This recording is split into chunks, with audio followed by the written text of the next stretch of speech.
Okay. Good afternoon, and thank you for coming. I am here with NYPD Chief of Department Terrence Monahan, NYPD Chief of Detectives Dermot Shea, Bronx Patrol Borough Commander Larry McCunin, NYPD Chief James Essex of the Special Enforcement Division, and Inspector Richard Green of the Gun Violence Suppression Division, as well as members of my Investigations Division and Narcotics Gang Investigation Bureau. We are here to announce that 15 people have been indicted on charges related to numerous shootings in the Claremont, Morrisania neighborhood, just a few blocks north of where we are here, in a wave of retaliation against rival gangs. Leaders of the 280 Gangster Crips face first-degree conspiracy to commit murder for using individuals the age of 16, merely boys, to carry out shootings. This case is the epitome of gang culture: violence, retaliation, the don't snitch credo, the recruitment of boys to commit crimes. All of these things turn our neighborhoods into battle zones. Some of the gunfire happened around a junior high school, even in the playground of the school, at all hours of the day. One occurred on the Sunday morning of last Memorial Day weekend. A member of this gang fired shots across College Avenue at a rival gang member who was in front of a bodega. Video from a surveillance camera shows a family with several young children, including a baby in a stroller, running down the block, crouched against the building, terrified of what was happening. The crack of gunshots is heard on other video. Patrol cops are seen running toward the gunfire and chasing the suspects. They were apprehended by the police and recovered the weapon in an apartment building where the suspects were. The shootings have got to stop, and the cooperation has got to begin. We will continue to work with the NYPD and our partners in the community to stem the violence in the 44th Precinct and anywhere in the Bronx where these gang members think that they hold sway. My Strategic Enforcement Division is working closely with Bronx Precinct commanders and their teams to reduce the violence and prioritize the crime drivers. We will also continue to educate children against joining gangs. And I will tell every community member that I meet, if they know something about the crime that's happening, if they know something about the guns that are being brought in our communities, that they absolutely must say something and cooperate if we're going to stop the violence. The 60-count indictment includes charges of conspiracy, attempted murder, assault, gang assault, criminal possession of a weapon, and reckless endangerment. 9 of the defendants were arrested yesterday and arraigned before Bronx Supreme Court Justice Stephen Barrett, and they're due back in court on March 4th, 2019. 3 other defendants are already incarcerated, and 3 others are yet to be apprehended. If convicted of the top count of first-degree conspiracy, 7 of the defendants face a minimum of anywhere between 15 to 25 years and to a maximum of life in prison. These defendants are all alleged to have engaged in violent acts in the area of East 167th Street to East 170th Street between Morris and Clay Avenues from December 2014 to May 2018. Much of the violence was directed towards 6 Wild, a set of the Bloods gang, after that gang murdered Christopher Duran, a 14-year-old member of the 280 Crips. He was shot to death on May 22nd, 2015, as he walked to school that morning. The defendants allegedly conspired to commit 2 non-fatal shootings, 7 incidents of shots fired, and 1 stabbing. I want to thank the Gun Violence Suppression Division and the detectives from both the 4-2 and the 4-4 precincts.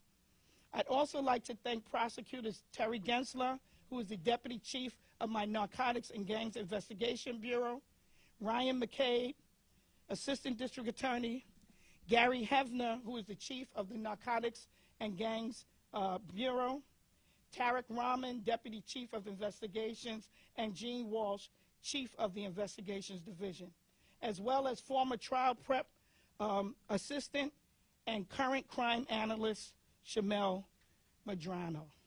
At this time, I'd like to turn things over to Chief Monahan. Thank you, Darcel. Good afternoon, everyone. Again, just to repeat what I said, we're here to announce the results of a real important takedown involving some very violent gang members. First off, let me thank the DA, Darcel Clark, for her work, and specifically her team from the District Attorney's Office, Terry Gensler. Terry, I've worked with for years here in the Bronx. She's taken down quite a few crews out of this borough. A lot of violent individuals have gone to jail thanks to her work with the investigators in this borough. Of course, the investigators from our Gang Violence Suppression Division, including Assistant Chief Jimmy Hassick and Rich Green. Because of your work and the collaboration that we are here today. Chief Shea and Inspector Green will get into all the specifics of the case, but this was a long-term investigation, and it's exactly the type of precision policing that has proven vital to curtailing the violence in New York City. The people named today are part of a violent gang. They are responsible for 10 attempted murders and for firing guns on public streets without regard for the innocent people that are around them. This case was initiated over a year and a half ago specifically to address this violence. The investigators were methodical, working closely with our partners here at the Bronx DA's office to secure pre-indictments of our suspects. This case highlights an important aspect of neighborhood policing, working together with our communities to gather evidence and to hold accountable the select few who are responsible for the majority of the violence. In 2018, the Bronx experienced record low crime in several categories, including the fewest overall major index crimes ever and the fewest shooting incidents. But we know that pockets of violence still exist. This is why Commissioner O'Neill recently announced the NYPD, in conjunction with many of our city agencies and our law enforcement partners, will be paying close attention to these areas in 2019. This includes the 4-4 precinct where this case was taken down. For the residents, the businesses, the old owners, and the students in Morris Avenue between 167 and 170th Street, they have endured far too much violence and disruption at the hands of this gang. That stops today. The NYPD will never become complacent, especially when there are brazen criminals committing acts of violence in plain sight. We won't rest until every block in every neighborhood enjoys the same level of safety and well-being as the rest of the city. Your zip code must never be the primary determination of your safety. Let me assure you, while the shooters named in today's case are definitely going away, the NYPD is not. Your cops are going to be out there on Morris Avenue, on 167th Street, on the Grand Concourse, working their steady sectors, reaching out to the community, building trust, and solving problems that matter to you. Our investigators are continuing to build strong cases against those who decide to commit violence. And together with our partners in the prosecutor's office, including Darcel and her team, we are building strong cases, like today's 280 takedown, all of which is making America's safest big city even safer. So thank you. Thank you, Chief Monahan. We'll hear from Chief Shea. Thank you, Madam District Attorney. So I'll be brief and I'll introduce Inspector Richie Green. This is the future of policing. The future of policing is now. You will not find better policing taking place in this country than the cooperation I have with the Bronx DA to my left, to all the other prosecutors in this city that we work with day in and day out, and to the focused investigations that bring results like this. I was the precinct commander of this precinct for about 3.5 years, and I can talk to you firsthand about what we went through on a day-in, day basis, day in and day out. 167th Street and College Avenue, literally the line that divided two violent street gangs, where there's also, as the DA mentioned, a junior high school on that corner. Down the block is a playground that unfortunately all too often was not occupied by kids playing basketball or football or skateboarding. It was occupied by gang initiations. Some of the names that are on this board, I remember from 3, 5, 7 years ago, intimidating kids to join the gang. So I couldn't be prouder of the work. Richie Green, Chief Essick, the investigators on my left, and District Attorney, thank you. Again, I think that what's as important as the faces you see on this board is what you don't see. 25-plus year lows in arrests as we continue to focus in, as Chief Monahan said, on the small amount of individuals that used to terrorize our communities, but terrorize them no more. Richie? I'm sorry, Chief. Thank you, Chief. Good morning. Good afternoon. I'm Inspector Richard Green, Commanding Officer of the Gun Violence Suppression Division. With me is Captain Brian McCaughey, the Commanding Officer of up here the North Zone, Lieutenant Paul Pendergrass, and the case detectives who, without this, would not be possible. Thomas Wolf, Brian Martin, and Adam Landersberg, who worked tirelessly with Detective Fernandez and Hennessy of the detective squads, the 44th and 42nd Detective Squads. And again, with ADA Ryan McCabe and Supervisory DA Terry Gensler, the team poured through thousands of hours of evidence and interviews to develop probable cause and obtain the multi-count indictment against the 15 members of this 280 crew of the Crips gang. These individuals were involved in numerous acts of violence, including shootings, stabbings, and assaults, gang assaults against rival blood gang members from the notorious Six Wild crew. Over the course of this 18-month investigation, detectives sorted through over 25 acts of violence that plagued and endangered the residents of the Morrisania section of the Bronx. This case is an example of how Gun Violence Suppression Division will continue to relentlessly follow up on every possible evidentiary avenue to ensure the safety of the residents here in the Bronx and in every community in New York City. Thank you. Thank you, Inspector. We'll now take questions on this topic. Darcel, when you talk about cooperation must begin, how difficult of an issue is cooperation, and are you making any inroads in having the community or businesses or residents help you out in these kinds of situations? It has been difficult because of the level of violence that's connected to it. So people are afraid. At the same time, there's this no snitch. Nobody, wants to tell. They don't want to be a snitch. But at the same time, I, with my office, my community affairs unit, all the assistant DAs and my staff, we go out into the community and try to build up the trust to let them know that we're here to work with them in order to get the community safe. They complain about the violence, but we cannot stop it unless we have people come forward. I mean, I grew up in this county. I know what it's like to live in the neighborhoods, and I know that people know who are doing these things. And I'm asking them to come forward. That's the only way we're going to take the streets back from the people that are causing the violence. I've started a witness safety program, in particular geared towards witnesses who have the courage to come forward to make sure that we concentrate on their safety so that they'll feel comfortable about cooperating and also being able to feel comfortable to testify and see through the case through so that we can bring a successful prosecution. Anyone else?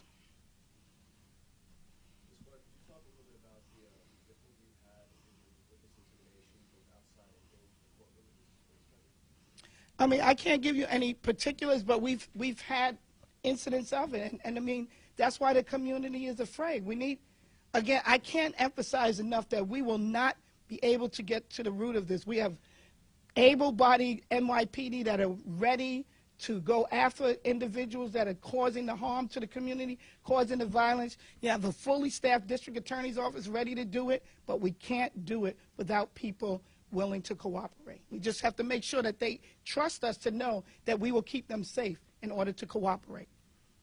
Motives for this? Is it turf war? Is it, or they just hate each other and they're Again, as Chief Shea mentioned, this crew has hated one another for years. There's been ongoing violence back and forth Their older brothers were involved in a lot of this violence going back, and now they're involved in it. So it's 167 has always been the dividing line between 6 Wild and 280 on College Avenue. So this has just been that ongoing violence, and hopefully now that they're all going in, it will end. That playground, how do you take back the playground for the neighborhood? By taking the individuals that are willing to shoot people off the street and keep them off the street. And I think we've already moved that way. Yeah. I mean, I think we've already moved that way. If you look at the historical, there's still work to do, and you're seeing proof of it continuing today. But if you look at 5 years ago, 10 years ago, at the levels of violence, things are looking up in the Bronx. Things are looking up in the 44th Precinct.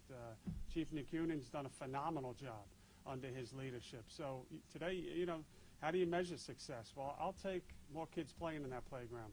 You know, 3-year-old mothers allowing their kids to go out after dark to play. And I think you are seeing that. Still work to do, though. And the most troublesome precincts around the city, can you go through them again? Is it 6, is it 9, 44 part of that list? So we have an updated list on what's being targeted. Yeah, we started the original 6 that the commissioner talked about. We added 3 other commands to it: the 44th, the 79th, and the 67th. When we looked at the total number of shootings that have occurred, those 3 were among the top 6 commands in the city over the last 3 years for shooting. So as we did this, we sat down afterwards and decided to add 3 more commands to make it 9. Is that predominantly gang-related in these various precincts, or are there other reasons? It's a lot of gang violence. If you look at the 7-9, the 6-7, you have the Folk Gang. 7-9, you have Woo and Chew. So at 4-4, you had these crews. So it's a lot of gang violence going back and forth.